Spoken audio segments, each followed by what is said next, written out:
So we'll get started in just a second. Okay, everybody, welcome back to the Topos Institute Colloquium. Today, we're very happy to have Julie Bergner talking to us about models for infinity n categories with discreteness conditions. So the floor is yours. Okay, great. Well, thanks, David. Thanks for the invitation. So I'm gonna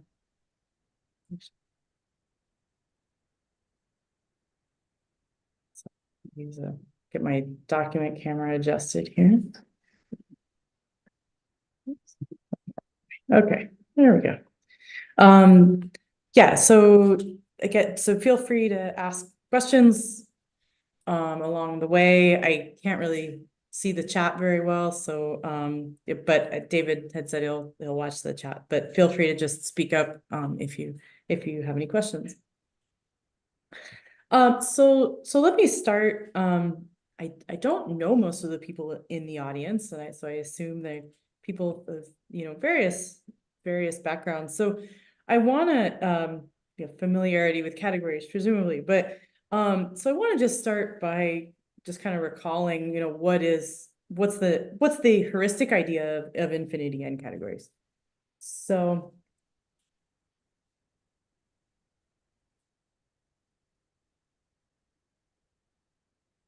okay, so this should be some kind of structure that has, so we should have objects. So we denote those by dots. We have one morphisms, arrows, we have two morphisms.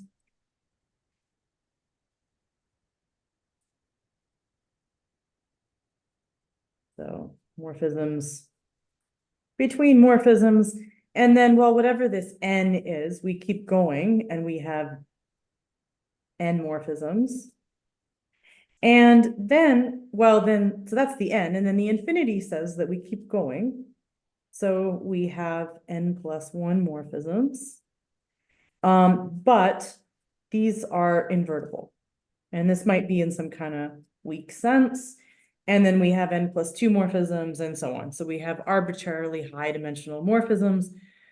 But after the degree n, they're all invertible.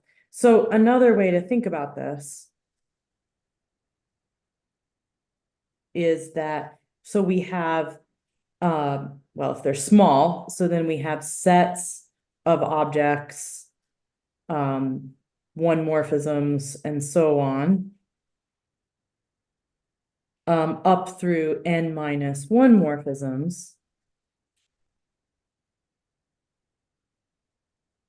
And so, but then we have a space of n morphisms.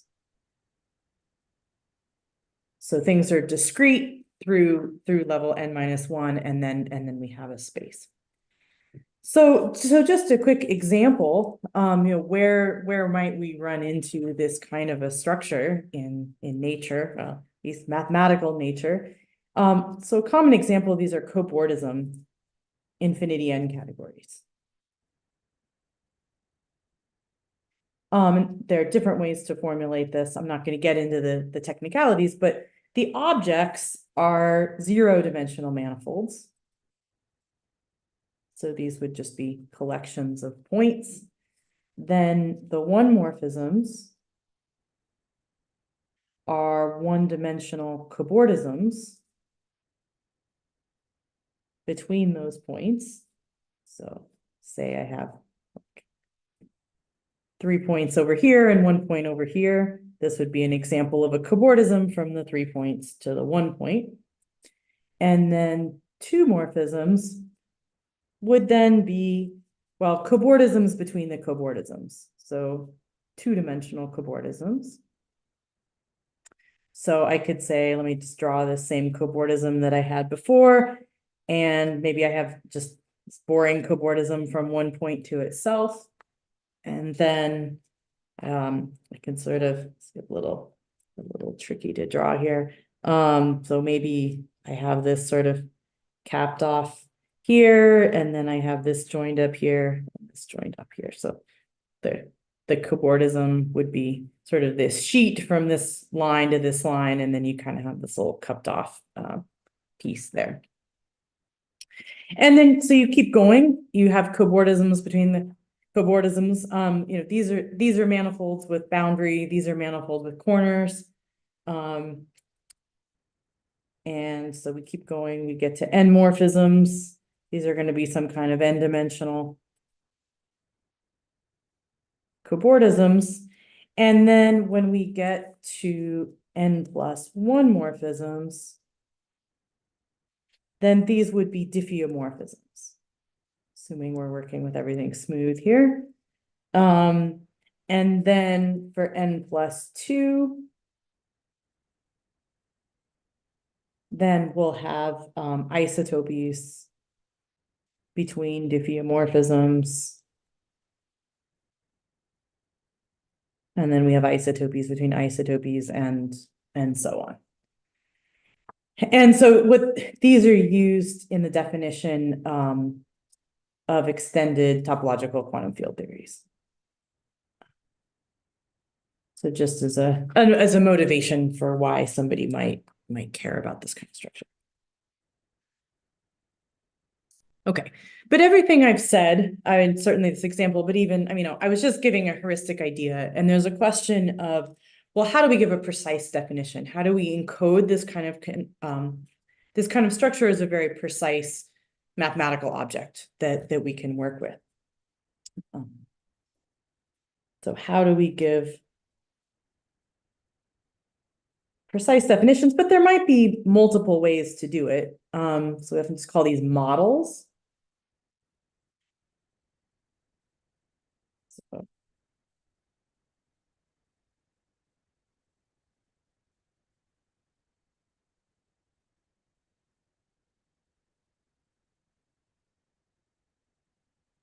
And well, there are lots of approaches to this. And so this talk is about some of them from a particular starting point. Okay, well, so one thing that's helpful, these are often defined inductively. So let's start with the case when n equals 0. Well, when n equals 0, so these are infinity 0 categories. So that means all morphisms, even the one morphisms, are going to be invertible. So these are just the same thing as infinity groupoids. And well, this is something else that there's lots of approaches to, but the perspective we're going to take today is that we're just going to take these to be topological spaces.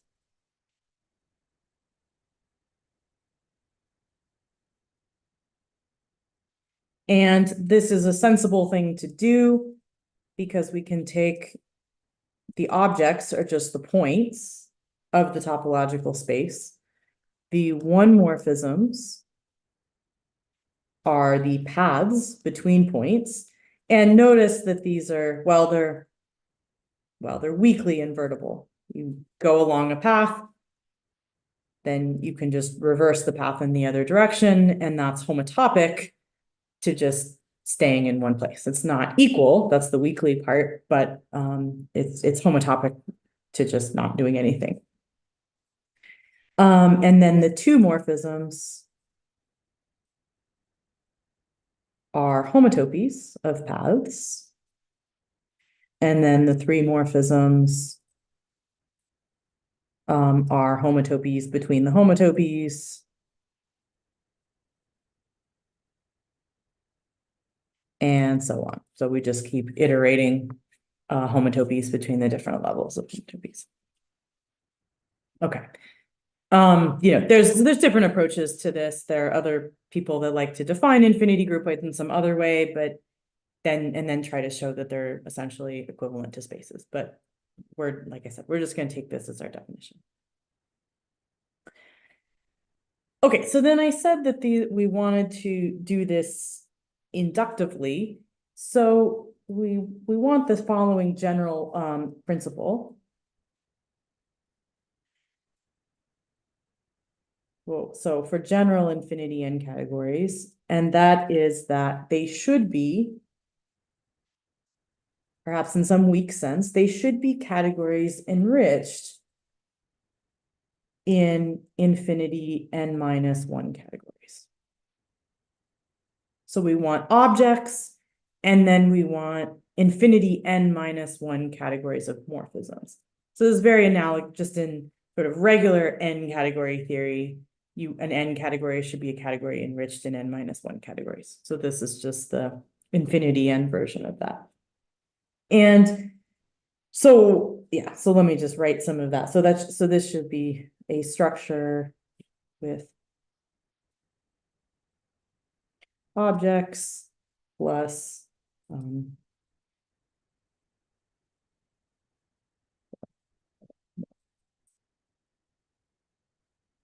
okay. So that tells us that so one approach to infinity 1 categories, since we've established what we mean by infinity 0, is taking categories enriched in spaces, or categories with mapping spaces.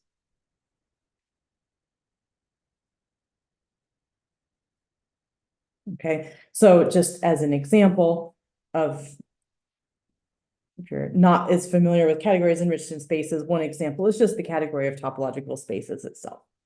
So if you're given topological spaces X and Y, then you have a space, another topological space map X, Y, usually given by the compact open topology.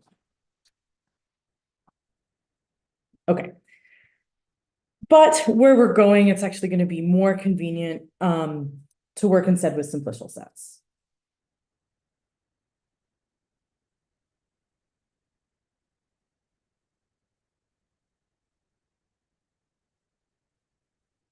Okay, so these functors K from delta op to sets. So here delta op is the opposite of the category of finite ordered sets.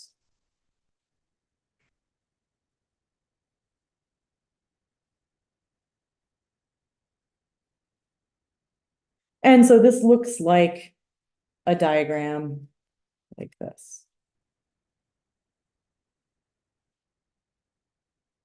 So we have the face maps going down a level, the degeneracy maps going up. And I'm emphasizing this just because we're going to do more simplicial objects besides just simplicial sets here. But for simplicial sets, these geometrically realize to spaces.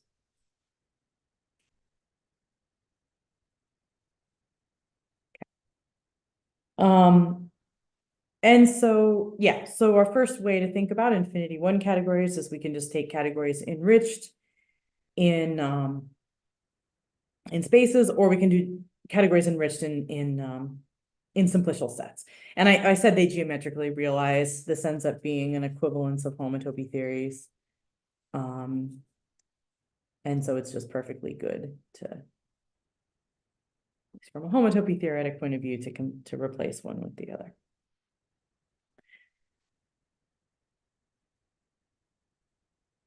Okay, so but one problem is with just doing so this sort of strict enrichment, taking categories enriched with that formal definition, is too rigid for lots of examples.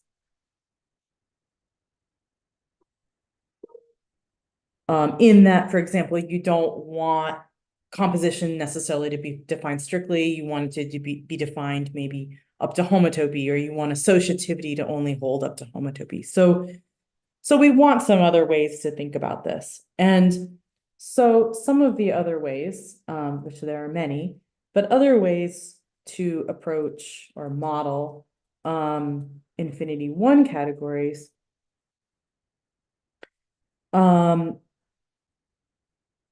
use simplicial spaces. And again, this is a little bit of an abuse of terminology. I secretly mean simplicial sets or bisimplicial sets. So these are functors X from delta op to the category of simplicial sets. Simplicial objects and simplicial sets.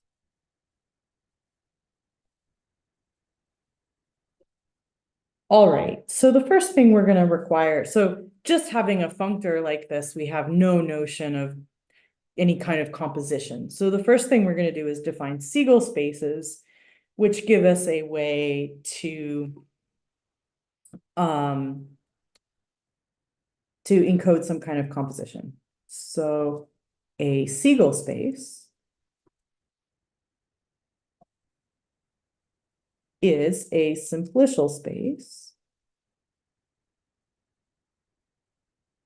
X such that the maps,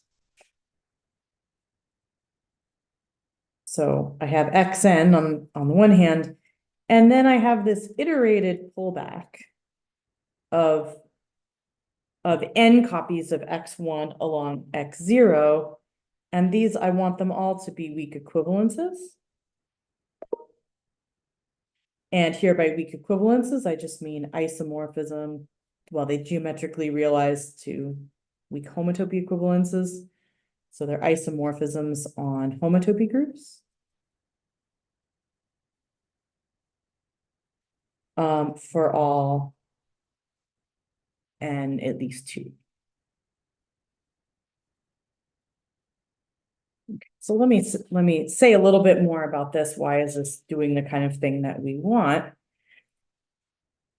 So the idea is that, so we have this space x0, and this should be like a space of objects. And then x1 should be a space of morphisms. And now I didn't tell you exactly what these maps are, but these Segal maps are induced by the inclusion of sort of strings of n arrows into an n simplex. And so what that says, so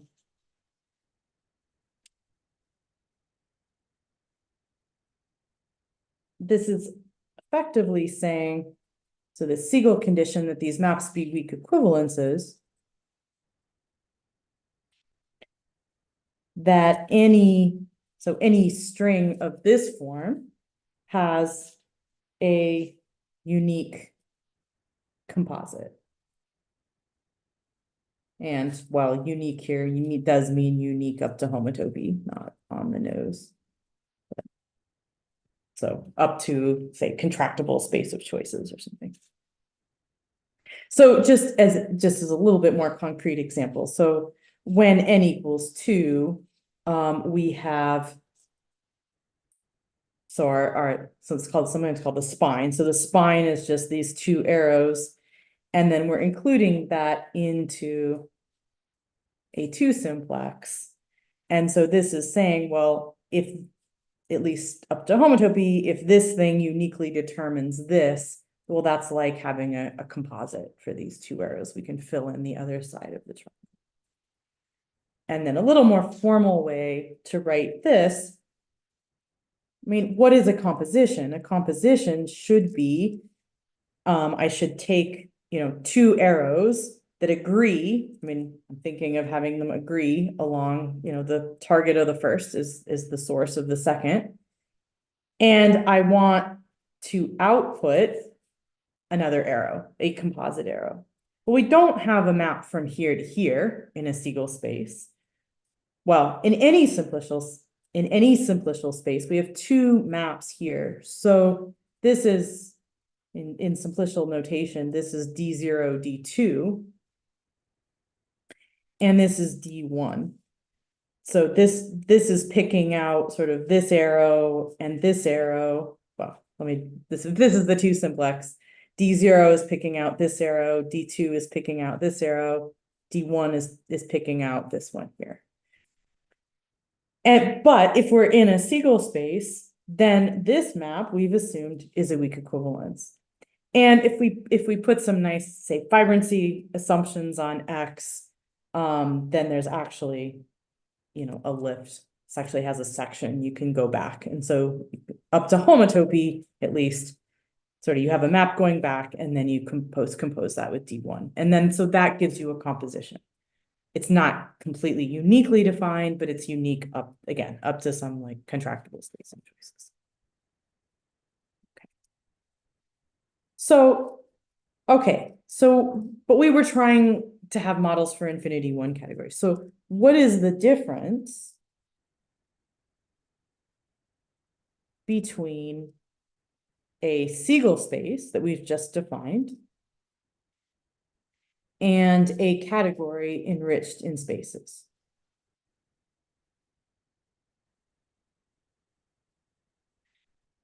Well, there's two main differences, and one of them I've already mentioned, and that's that composition of mapping spaces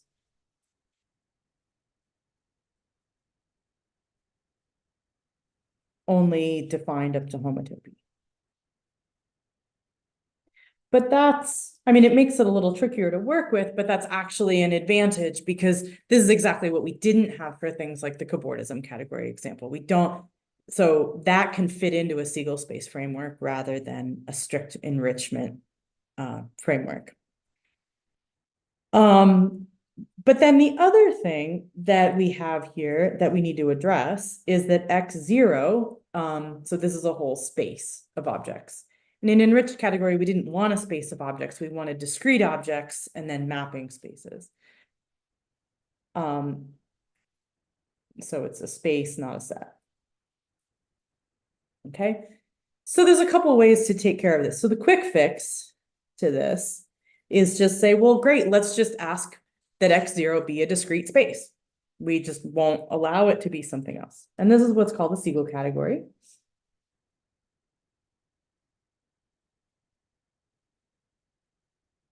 So this is a Segal space X such that X0 is discrete. Okay, so then that should give us a model for infinity one categories with this sort of weak composition. And in fact, this does work. This in a suitable homotopy theoretic sense, this gives things that are equivalent to categories enriched in spaces. But, okay, if you are interested in the homotopy theory of these things, this discreteness condition is really a pain. And actually, not just for homotopy, even for various like categorical constructions. There's things we want to do. We want to take homotopy limits or co-limits. It's not strictly categorical, but so things are invariant. It's very hard to just keep things discrete. It makes our life really hard. So this is awkward.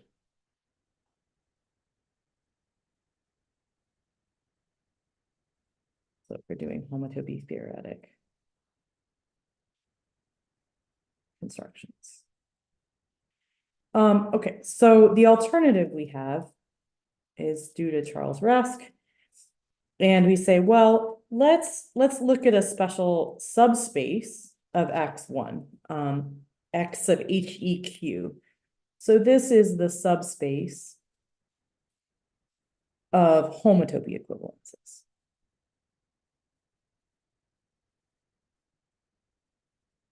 So if you think, well, what is a homotopy equivalence just in topology? Well, it's a map such that there's a map going back the other way. It may not be a strict inverse, otherwise you'd have a homeomorphism, but the two composites are homotopic to identities. And well, we have a notion of composition. We have identities are the things in the image of the degeneracy map from X0, excuse me, to X1. And we're working with, well, simplicial sets, but we have homotopies between them. So there's a way to make sense of this. And in fact, it's some subset of the components. So if you're in the same component as a homotopy equivalence, you're also a homotopy equivalence. And so we say that a Segal space is complete if I'm going to take the degeneracy map from S0.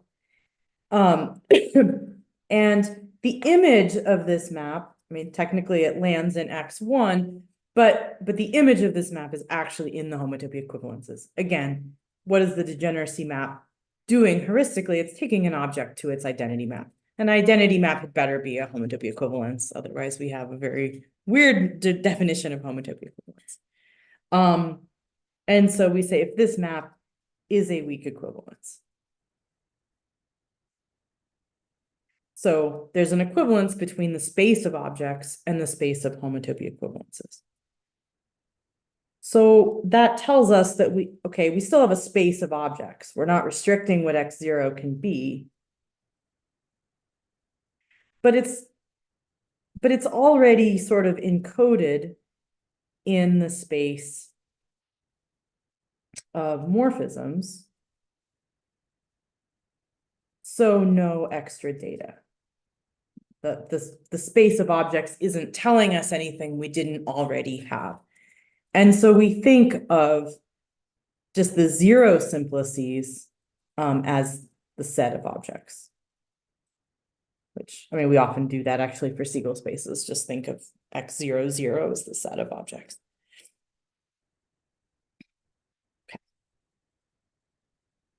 Okay, so a theorem that I proved is that these all are actually models for infinity one categories. So Segal categories and complete Segal spaces complete.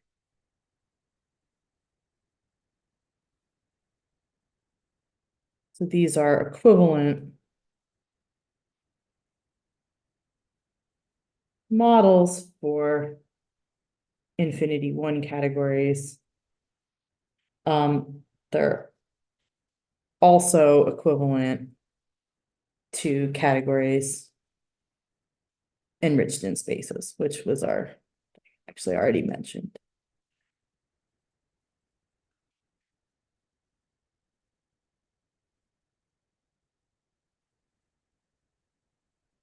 But let me say a little bit, because I'm going to try to generalize this later, the comparison between Segal categories and complete Segal spaces.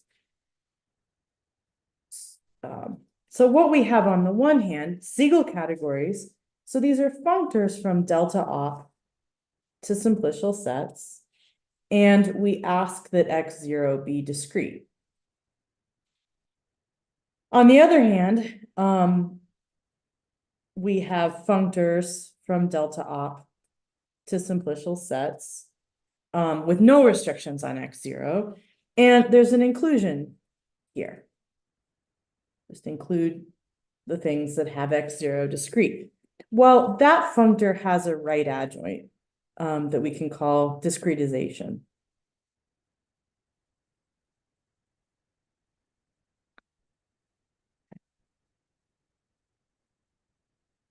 And so when you also impose sort of the Segal conditions, not true otherwise.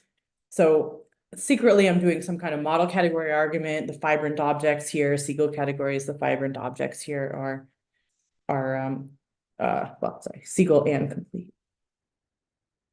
That this ends up giving an equivalence. So this is an equivalence of model categories. If you aren't familiar with model categories, you could sort of black box this as some nice homotopy theoretic way to show that things are equivalent in a suitable sense. Okay. So that's what I want to say about infinity one. So that might be, if anybody has any questions at this point, it might be a good place to stop for a moment.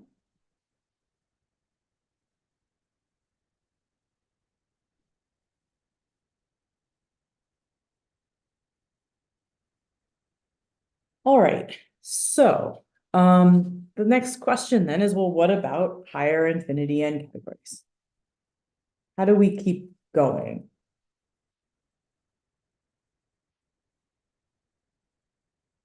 Well, again, we could take categories enriched in any of these models that we have. We could take categories enriched in enriched categories. We could take categories enriched in Segal categories. We could take categories enriched in complete Segal spaces.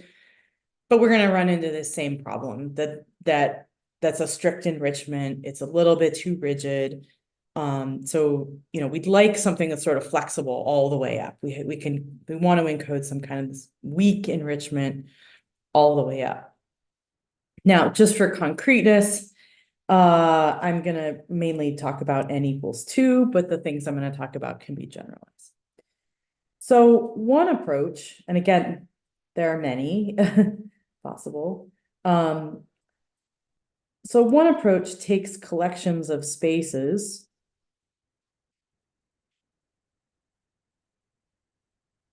indexed by diagrams like the following. So these are just like little pasting diagrams for two categories. So maybe you have something like this. Well, okay, so how do we know what is this collection? What are all the diagrams like this? We want to formalize this a little bit. And this is a category actually originally defined by Andre. And he defined them for all n. I'm just going to tell you what the n equals 2 case is. So the category theta 2 has objects. So these are going to be denoted by m, and then C1 up to Cm. So this m is the same as this one, so bracket m and all the bracket Ci's are objects of delta. Okay. So we can think of, if we take this sort of outer M, so that looks like this little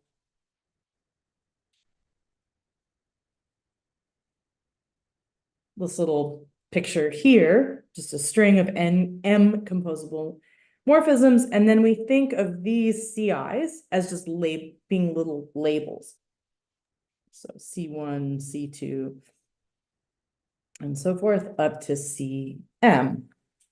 Julie? Yeah.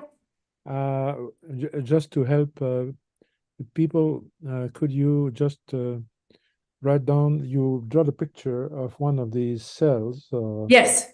And maybe in your notation, bracket, etc., what will be the symbol of this in this case? You just stole my next line, Andre. That's exactly what I was going to do. So this picture up here, for example, so this would be 3. So the idea is you can sort of expand, this is formal notation, but then you can make these you can depict them by these kinds of diagrams. So if you took, say, 3, 1, 0, 2, this is this diagram. So you can draw it as, so 0, 1, 2, 3, and then this is 1, this is 0, this is 2. And we say, well, these numbers are going to tell us how many 2 cells we have. So here we just have 1 2 cell. Here we don't have any, so it's just a 1 cell. And then here we have 2 vertically composable 2 cells. Like that. Okay. But then I need to tell you what the morphisms are. And again, this should sort of be, it should be something very similar to how we have 2 morphisms between 2 categories. So if I have an M1 up to a CM, and then say we have a P D1 up to DP, So this is going to be, first of all, this is given by a map, so from M to P in delta. So. And then, well, we're going to have some maps from some of the CIs to some of the DJs, sort of, well, when appropriate. And I find it easier to illustrate this with an example. So let's say we have a 3 here with C1, C2, C3, and then maybe we have a 4 down here labeled by the DJs. Okay, so the first thing I'm going to do is I'm going to pick a map from 3 to 4. So maybe I'll say, let's take 0 to 0, 1 to 1, 2 to 3, and 3 to 3. And then I want to know, so then when do I have maps between CIs and DJs? Well, I have them when it looks possible in this diagram. So here I have, 0 going to 0, 1 going to 1. I have a C1 here and a D1 here. So I better specify some map from C1 to D1. And then that will tell you, if I have some cells here, it'll tell you how the cells in, however the C1 of them are going to map to the cells in D1. And then here, it looks like I have 2 choices. And in fact, I want both maps. So I'm going to pick a map from C2 to D2, and then I'm going to pick another map from C2 to D3. But then I don't have anything involving it. C3, this just kind of gets squashed. And then D4 isn't in the image. So in this case, we would just have these 3 maps from C1 to D1, C2 to D2, and C3 to D. And you can write this down very explicitly as a combinatorial formula, but I think for a talk, it's not super enlightening. So. Okay, so again, we're calling this category theta 2. And this is, so where we considered before functors from delta op to simplicial sets, now we're going to consider functors from theta 2 op into simplicial sets.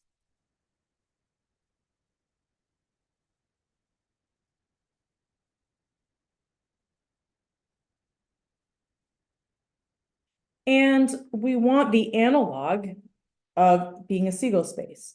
So we want some Segal conditions. So rather than writing them out formally, let me just sort of say like what they would do to an object like this. So if I apply X to this, let's draw it as a picture.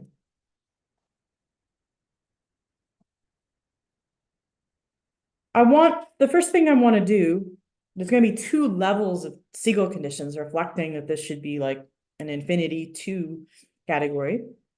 And so first I'm going to split it up horizontally. So I should say, well, this should look like what happens when I apply X to a 2 cell. And when I apply X to just a 1 cell. And then when I apply X to this kind of more complicated thing, and then it should agree along the overlap, which is just X. But this is your space of objects. Okay. But then, well, this was a more complicated thing. And my second level of Segal conditions is to say, well, this can be decomposed further as well. So I should be able to split this up vertically. So I want to say that this piece here is in turn equivalent to where I take the space of 2 cells. And then I want it gluing together along a space of 1 cells. So what's in this pink box should be equivalent to what's in that pink box. And this can all be encoded very formally via maps like we had for Segal spaces.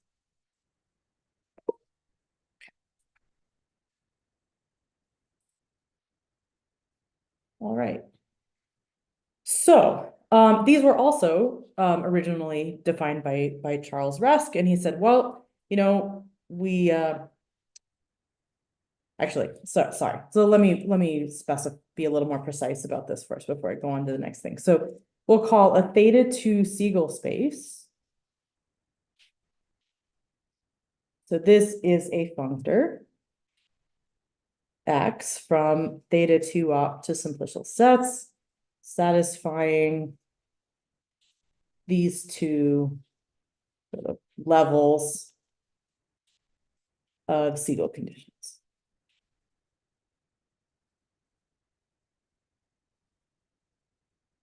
Okay, but then what Rezk did is said, well, we want two levels of completeness conditions as well.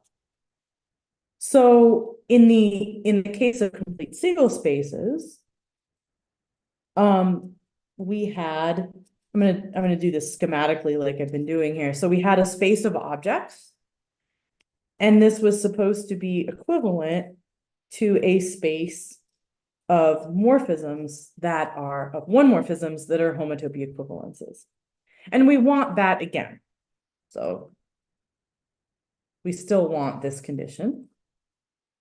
And then we also want the next level up. So we want for the space of one morphisms to be equivalent to the space of two morphisms that are equivalences in some suitable sense. Okay.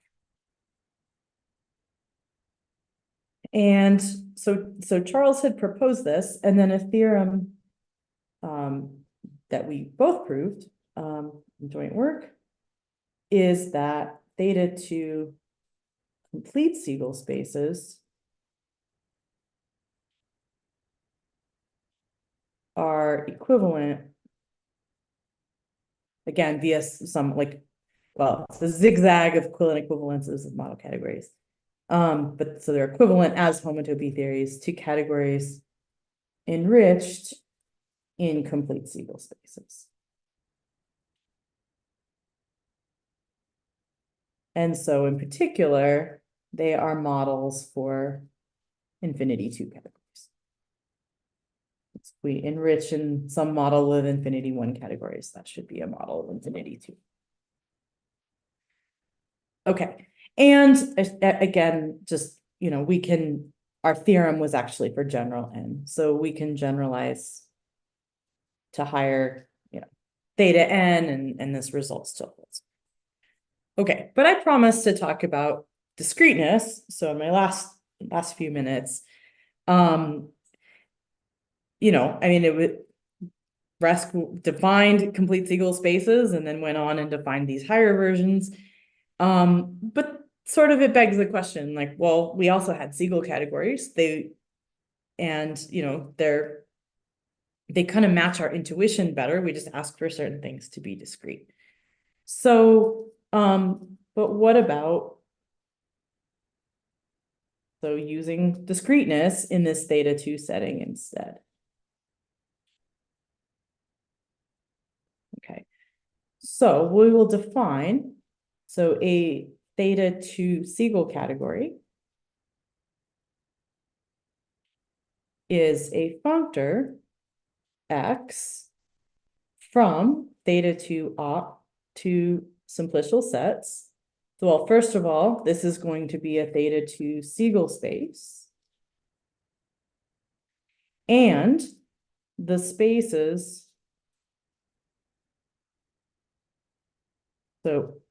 of objects and morphisms, and I guess, if you want to bring this back to the theta2 notation, this is x0, this is x10, that these spaces are discrete.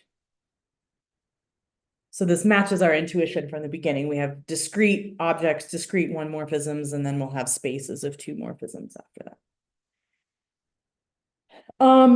But then, okay, so that seems like a reasonable thing to do. You could ask, for a comparison, and that works. But there's another question here that I found interesting, which was, can we mix the conditions?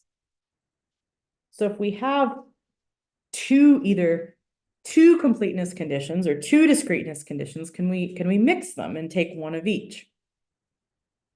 So let's look at one of the possibilities there. So we could consider functors x from theta 2 up two simplicial sets, again, with Segal conditions.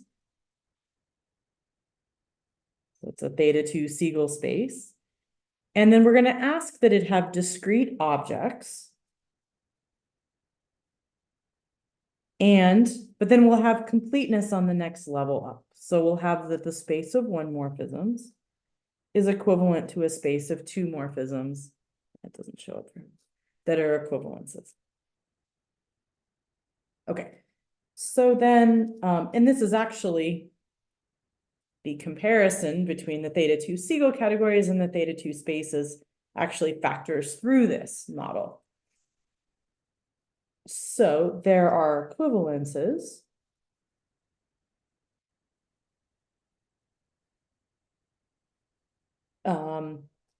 So between theta 2 Segal categories, so where both things are discrete. And we have then theta 2 Segal spaces with discrete objects, plus, I guess, be sloppy and just say, sorry. This is complete, this condition here. And then we have theta 2 complete Segal spaces.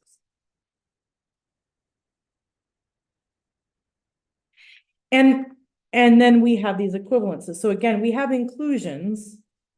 Here, both things are discrete. Here, just one. So we have inclusions, and then we have these discretization right adjoint functors that induce these equivalences. Okay. Okay, so that one's very nice. But let's look at now. What we could then ask, well, what if we reverse them? What if we have completeness on objects, and then we have discrete one morphisms? So if we asked for the space of one morphisms to be discrete, then, well, via the degeneracy map, we have the degeneracy map from the space of objects to the space of one morphisms. Well, then we get that the space of objects is a retract of the space of one morphisms. And well, if you're a retract of a discrete space, you're again discrete.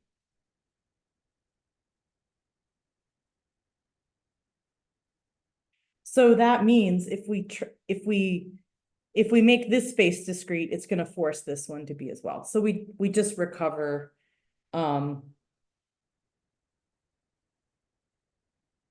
so we recover theta and Segal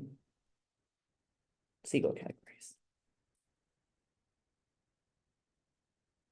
Okay. So we don't get a distinct model. And if we do a similar thing, so this is a similar thing for sort of theta and Segal spaces. So the idea is that you can take discrete objects up to some level, and then you can switch to completeness at some point. But once you've made something discrete, all the levels lower than that have to be discrete. Otherwise, yeah, you just recover the thing where it is. Okay. Yeah, okay, so I will stop there. Thanks, Julie. So are there questions? If you have a question, you can either just unmute yourself or raise your hand in the chat and share for the moment. I can see. I may have a question, Julie. Yeah. I just wonder, in the examples that you gave, you are concerned with establishing equivalences between different models. Mm-hmm. Of course, you could maybe impose condition in which you don't have equivalences, but interesting classes of maybe of subcategories of the categories of n categories and things of this sort. Uh-huh. Have you considered that? No. No, I have not actually. So yeah, that would be a good thing to think about. Yeah. I'm saying this because, of course, in groupoids, I mean, this the zero case. Yeah. There are interesting, let's say, conditions on groupoids like being n connected or n truncated, you know, and even maps can be truncated or connected. And I was wondering if one could replicate or maybe generalize this situation to the n category case. I have no idea. I didn't thought about this. The Yeah, question is very naive. probably because I mean Rezk in his original paper where he defined the theta n spaces talks about truncations a bit. You know, so that you could have like you know, k comma n categories or something. I haven't really done anything with that. On the if you actually, so what I should actually so I have one of my grad students is thinking about sort of the other way around where you take the special case. So say you have a theta, say you have a like theta 2 space with one object. So like just a single discrete object. Well, so that should be like a monoidal infinity 1 category. Yeah. And so she's thinking about that and trying to see if there's a nice comparison to some more familiar model of monoidal infinity 1. So I guess I lied. There is one special case that I have a student thinking about. Yeah. Okay. Yeah, thank you. Thanks, Andre. Nelson has a question or is Yeah. raising hand. Hi, yeah. This was really cool. Thanks. I was just wondering, like, practically speaking, how much of just like one or maybe two categorical stuff, like, I don't know, like functors and limits and adjunctions and stuff sort of ports over kind of automatically versus like how much like would you have to be careful of when you're just trying to like work in these higher categories? You mean like how do you mean like if you have like well-known constructions like in two categories, can you Right, implement them in infinity too? Is right, that right. Yeah. Yeah, so there's a bunch of people working on this kind of stuff right now. There's been some work of like Abelin Garcia and Stern that have been doing like growth and deconstructions and cofinal functors and things like this. And Ganya, Harpas, and Linari have been doing like some of those same things slightly differently. They're not using this. They're tending to use more of these like marked simplicial set type models rather than these. I'm not, off the top of my head, I don't know that anybody's doing that kind of thing in this kind of model, but I mean, it's a perfectly good thing. I mean, yeah, the more models you can do these kinds of things, then the better. And there's established comparisons. I mean, we know they're Right. equivalent, so you can sort of you can try to transfer these constructions from one model to the other, but there are many, many, many models of infinity 2 categories. And, sometimes you have to, move them across lots of, depending on which things you're looking for. But yes, there are definitely people working on that because yeah, you want to be able to do sort of these constructions we know and love in the infinity 2 or infinity n case. Cool. Thanks. Great, thanks. Are there other questions? I may have another one. Yeah, Andre, go ahead. Well, Clémence Berger has described this theta construction as a way of taking a model category and producing another one, where I would say that the objects of the new one are somehow categories enriched over the first one, but they are enriched with respect to the Cartesian, in the Cartesian product. Yeah. See, fortunately, cat is a category, is a Cartesian closed category, but the tensor product is a Cartesian product. right?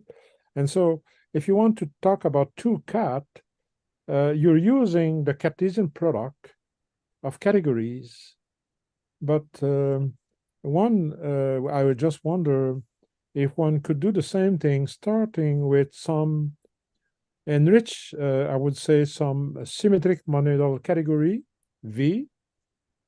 Instead of cat, to start with a symmetric monoidal category V. I'm supposing that there is a model structure, a nice model structures on V. Mm-hmm. And then what about constructing a model structure for the categories enrich over V? Because that new category will have a tensor product, because one can, there's a tensor product of V categories. Mm-hmm.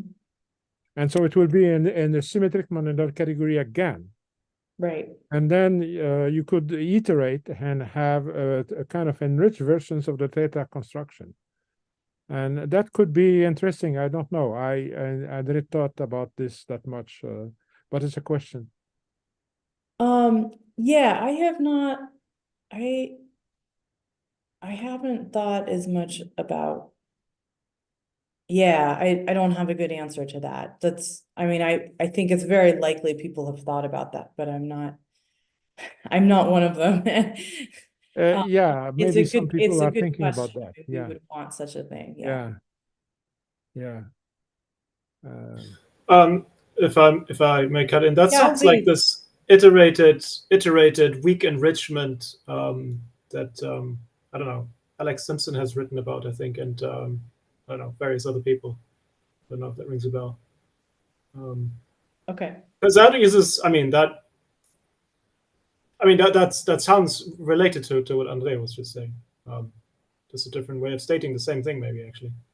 Okay. Yeah, I have not really looked at that. So yeah, would be good to understand if that's kind of addressing Andre's question.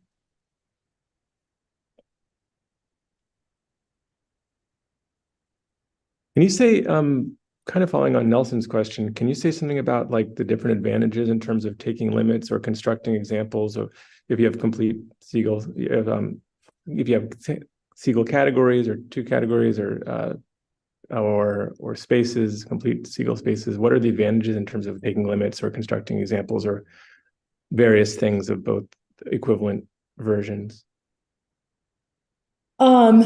Yeah, well, kind of like I said at the beginning, I mean, when you want to take, like limits and just anytime you're working categorically, these are things you want to do, but in this kind of setting, you want it to be homotopy invariant. Right. And so you end up taking like homotopy limits, homotopy colimits. Those kind of constructions just typically do not preserve discreteness. I guess I'm asking what is good about what kind of constructions are easier, if any, in the discrete version? Oh, so the other way around. Yeah.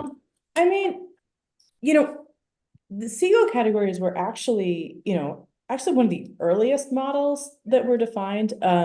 Like Hershowitz and Simpson have this long manuscript, and they did a lot of derived algebraic geometry. In the early days, like Towen and Vazozzi did a lot with this. They're doing, derived stacks and higher stacks and stuff like this. I think just with all the technology that like Jacob Lurie developed and stuff, they kind of migrated in that direction. But in terms of, but I mean, I guess, yeah, you're going to work in like a quasi-category model. You have discrete objects as well. I mean, then you're working just with simplicial sets. And so it sort of inherently just has discrete objects no matter what.